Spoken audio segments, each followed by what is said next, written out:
کل آپ حضرات دہیج کے تعلق سے سماعت فرما رہے تھے، ہے نا؟ اور اس بات کو بھی آپ بغور جان لیں کہ اعلیٰ حضرت کا فتویٰ ہے اس بات پہ کہ کوئی بھی غریب باپ، مجبور باپ، دنیا سے ہارا ہوا باپ اپنی بیٹی کے دہیج کے لیے لوگوں سے چندہ نہیں کر سکتا۔ اعلیٰ حضرت فرماتے ہیں کہ حرام ہے، اس لیے کہ کسی حرام کام کے لیے لوگوں سے مدد لینا، لوگوں سے چندہ کرنا حرام میں۔ فتویٰ رضویہ میں یہ اعلیٰ حضرت نے یہ بات تحریر فرمائی ہے کہ ایک غریب شخص اعلیٰ حضرت کی بارگاہ میں پہنچا، فرمایا حضور میری بیٹی کی شادی ہے، میری بیٹی کا نکاح ہے، لڑکے والوں نے مجھ سے دہیج طلب کیا ہے، تو کیا میں لوگوں سے چندہ کر سکتا ہوں؟ کیا میرے لیے جائز ہے کہ نہیں ہے؟ اب ذرا جواب سننا اعلیٰ حضرت کا۔ جائز اور ناجائز کی بات تو اعلیٰ حضرت نے بات کے لیے رکھی ہے۔ اعلیٰ حضرت فرماتے کہ جس سے تیری بچی کا نکاح ہے، کیا وہ کافر ہے؟ کیا وہ کافر ہے؟ فرمایا حضور نہیں۔ فرمایا کیا اس کے ماں باپ کافر ہے؟ وہ مرد، وہ آدمی کہتا ہے کہ نہیں۔ پھر اعلیٰ حضرت فرماتے کہ جب بیٹا بھی کافر نہیں، ماں باپ بھی کافر نہیں، تو وہ پھر دہیج کیسے طلب کر سکتے ہیں؟ کہا مسلمان کہ تو اسلام میں حرام ہے نا، اور یہ کام وہی کر سکتا ہے جو مسلمان نہ ہو۔ اور پھر اعلیٰ حضرت فرماتے ہیں کہ حرام کام کے لیے لوگوں کی مدد طلب کرنا بھی حرام ہے، لہٰذا کوئی بندہ اگر اپنی بیٹی کے دہیج کے لیے لوگوں سے مدد مانگے تو یہ کیا ہے؟ حرام ہے۔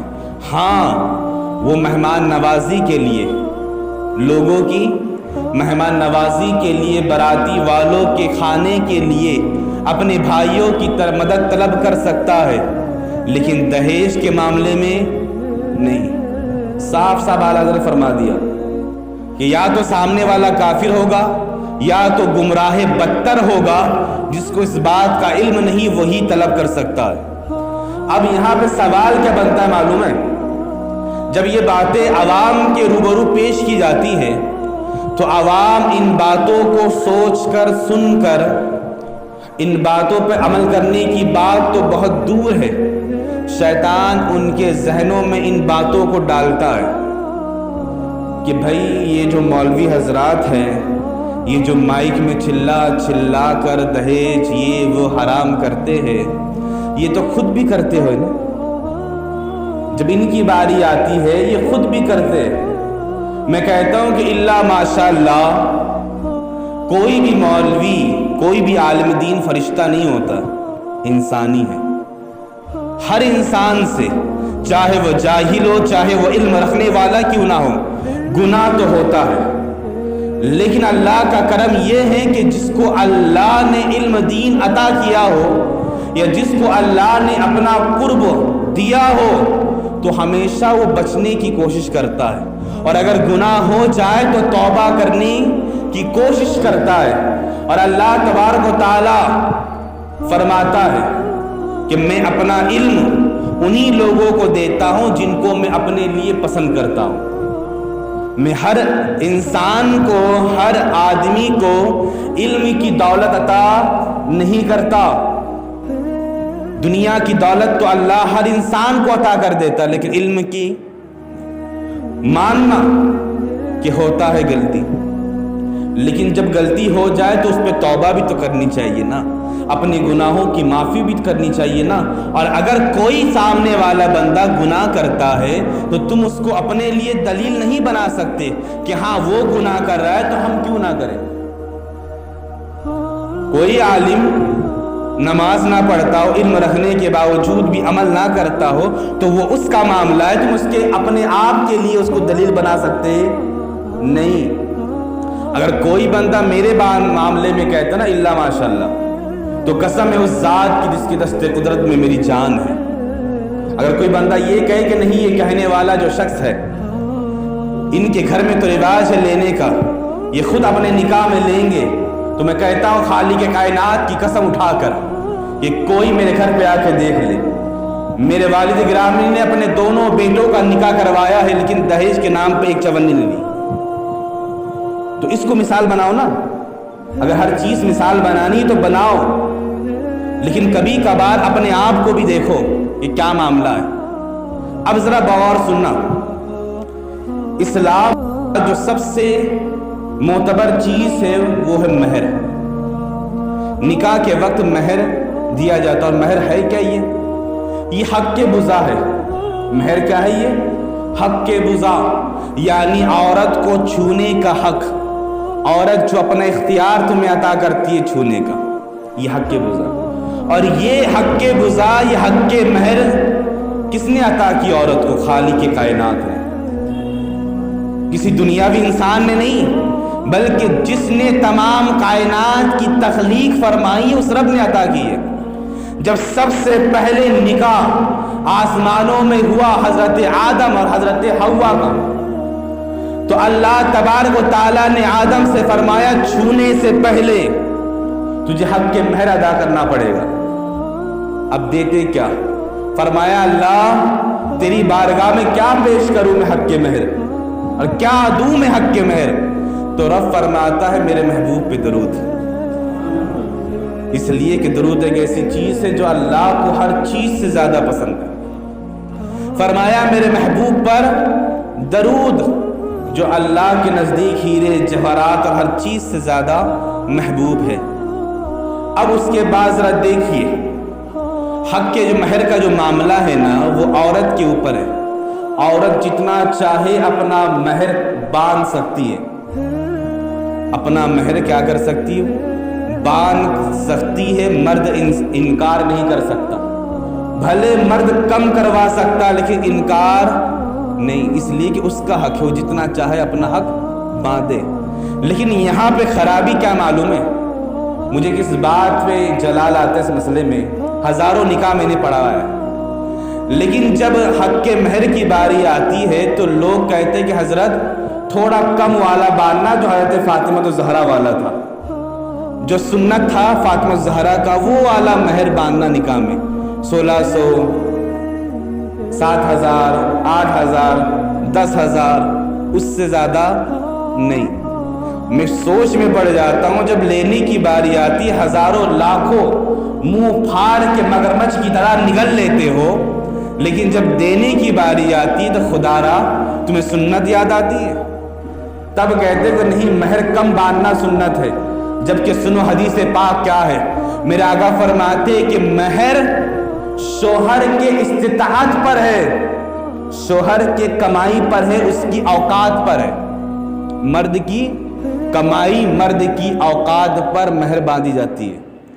بہت سے صحابہ کرام نے اپنے نکاح میں مہر میں ایک کھجور بھی ادا کیا ہے، اور بہت سے صحابہ کرام نے پورے کھجوروں کے باغ عطا کر دیے مہر میں، ہے نا؟ تو یہ مرد کی اوقات دیکھی جاتی ہے مہر دینے کے وقت۔ تو لوگ اپنی شادی کے وقت 500 باراتی لے کے جائیں گے بھر کے بسوں میں، اور ڈیجوں میں ناجائز کاموں میں ہزاروں لاکھوں خرچہ کر دیں گے، لیکن جب مہر دینے کی باری آئے گی تمہارا ڈی جے 20,000 کا، تمہارے باراتی 500 گئے، تم نے اس میں گاڑیاں بک کی، تمہارے پورے ٹوٹل خرچہ ملاؤ تو 2-3 لاکھ کے اوپر جاتا ہوگا۔ لیکن جب مہر کی باری آتی ہے تو 10,000، 7,000۔ کیوں؟ یہی تمہاری اوقات، تمہاری استطاعت، تمہاری طاقت ہے۔ ہاں اگر آپ کے اندر استطاعت نہیں ہے تو اس سنت پہ اختیار کرو جس سنت پہ میرے آقا نے مولا کائنات کا نکاح فرمایا تھا۔ لیکن جب اللہ نے تمہیں عطا کیا ہے تو ناجائز کاموں میں لٹانے کے لیے نہیں، جہاں ضرورت تھی، جو جگہ حق پہ تھی، جہاں دینا جائز تھا وہاں تم نے نہ دیا، اور جہاں لٹانا ناجائز و حرام تھا تم نے لٹا دیا۔ تم نے جہاں لٹانا ناجائز و حرام تھا تم نے لٹایا، اور جہاں لٹانا جائز تھا تم نے کیا کیا؟ اس کو بچایا۔ اب ذرا سننا، حق کے مہر ہے یہ، اور یہ کیا کرتا ہے؟ انسان کی اوقات بتاتا ہے کہ مرد ہے کتنا اور کیا رکھتا ہے خوبی. اور میرے پیارے آقا فرماتے ہیں کہ جو انسان اپنے رب پر ایمان رکھتا ہو، روز آخرت پہ ایمان رکھتا ہو، تو کبھی بھی عورت کے حق کے ساتھ وہ ناانصافی کرے گا نہیں، چاہے وہ نکاح کے وقت مہر کا معاملہ ہو یا نکاح کے بعد زندگی کے جتنے بھی حق ہوتے ہیں بیوی کے، اس حق کا معاملہ ہو. جو انسان اللہ اور اس کے رسول پہ اور یوم آخرت پر ایمان رکھتا ہو یہ کام کبھی کرے گا نہیں، وہ ہمیشہ وہ بھلائی کرنے کی کوشش کرے گا. اب حق کے مہر کا جو ادا کرنے کا جو وقت ہوتا ہے، یا تو تم مجلس میں ادا کر دو یا بعد میں ادا کر دو، لیکن اس میں بھی اختیار کسے ہے؟ عورت کو ہے. اگر عورت قبول فرمائے کہ ہاں میں بعد میں لینے کے لیے راضی ہوں تو ہو جائے گا، ورنہ نہیں. اب دوسری بات یہ کہ بہت سے لوگ سوچتے ہیں کہ ہم اگر زیادہ مہر باندھ لیں تو ادائیگی کرنے میں تکلیف ہوگی، یہ ہوگی. تو میں کہتا ہوں کہ مہر جو باندھا جاتا ہے نا وہ دونوں خاندان والوں کی رضامندی میں ہوتی ہے. لیکن کبھی کبھار دیکھا جاتا ہے کہ اگر عورت نے زیادہ مہر کہہ دیا ہو تو یہاں باراتی بارات لے جانے کے لیے تیار ہو جاتے ہیں کہ ہم بارات لے جائیں گے لیکن ہم دیں گے نہیں اتنا. کیوں؟ اور ابھی نیا رواج نکلا ہے زیورات کا. لوگ مہر میں زیورات باندھتے ہیں. پہلے جب بچیوں کا نکاح ہوتا میں نے پڑھایا ہے اور زیادہ پرانا معاملہ نہیں ہے، جب پہلے بچیوں کا نکاح ہوتا تھا مہر باندھنے کے باوجود بھی لڑکے والوں کی طرف سے زیورات نیکلس وغیرہ بچیوں کو دیا جاتا تھا.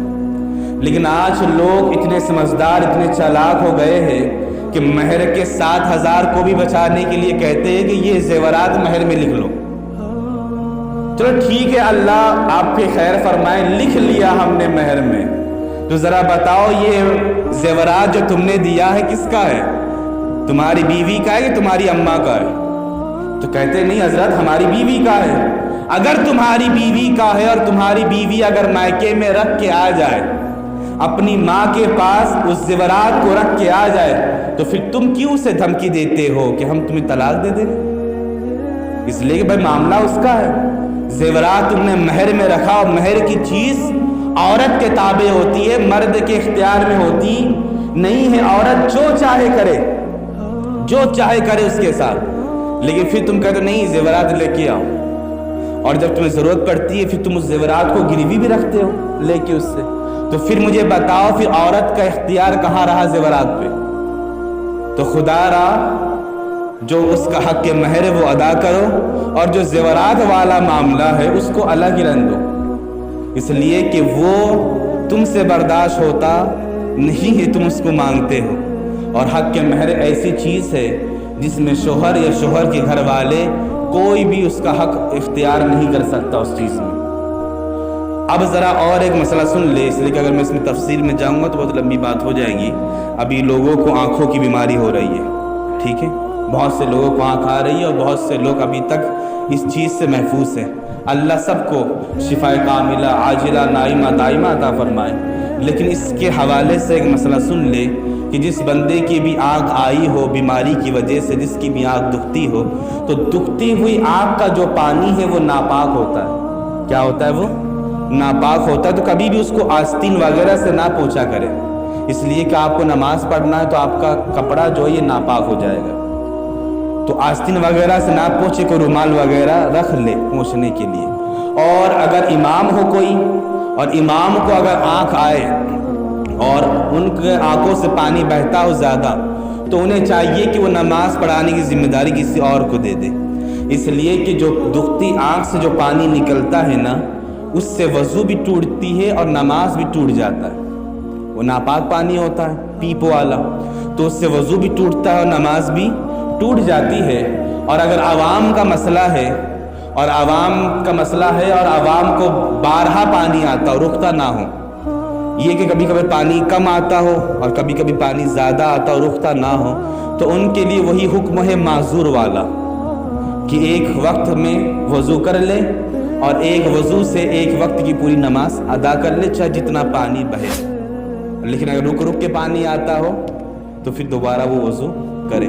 اللہ تبارک تعالیٰ کی بارگاہ میں دعا ہے کہ اللہ تبارک تعالیٰ ہم لوگوں کے دلوں کو پاک کرے اور ہم سب کو اہدنا صراط مستقیم پر چلنے کی توفیق عطا فرمائے، بالخصوص ہم سب کے والدین کے اور ہم سب کے مرحومین کے گناہ صغائر گناہ کبائر کو معاف فرما کر ہم سب کے مرحومین کے درجات کو بلند عطا فرمائے، آمین ثم آمین۔